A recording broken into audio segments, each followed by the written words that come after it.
വിശുദ്ധ കുരിശിൻ്റെ അടയാളത്താൽ ഞങ്ങളുടെ ശത്രുക്കളിൽ നിന്ന് ഞങ്ങളെ രക്ഷിക്കണമേ. ഞങ്ങളുടെ തമ്പുരാനെ, പിതാവിൻ്റെയും പുത്രൻ്റെയും പരിശുദ്ധാത്മാവിൻ്റെയും നാമത്തിൽ ആമേൻ. കർത്താവ് തൻ്റെ വാഗ്ദാനങ്ങളിൽ വിശ്വസ്തനാണെന്ന് ഉറപ്പ് നൽകുന്ന വേദഭാഗമാണ് 145 സങ്കീർത്തനം 13-14 തിരുവചനങ്ങൾ. കർത്താവ് വാഗ്ദാനങ്ങളിൽ വിശ്വസ്തനും പ്രവൃത്തികളിൽ കാരുണ്യവാനുമാണ്. കർത്താവ് വീഴുന്നവരെ താങ്ങുന്നു, നിലം പറ്റിയവരെ എഴുന്നേൽപ്പിക്കുന്നു.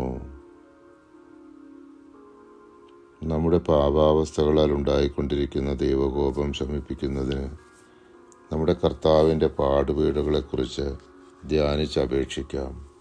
അനാദിപിതാവായ സർവേശ്വര, അങ്ങേ തിരുക്കുമാരൻ കുരിശിൽ തറയ്ക്കപ്പെട്ട് 3 മണിനേരം വരെ അനുഭവിച്ച അവർണ്ണനീയമായ സങ്കടങ്ങളെ തൃക്കൺ പാർത്ത് ഞങ്ങളുടെ പാപങ്ങളൊക്കെയും പുറത്ത് ഞങ്ങളുടെ ആത്മശരീരങ്ങളിൽ നിന്ന് അങ്ങേ കോപത്തെ നീക്കി അരുളണമേ.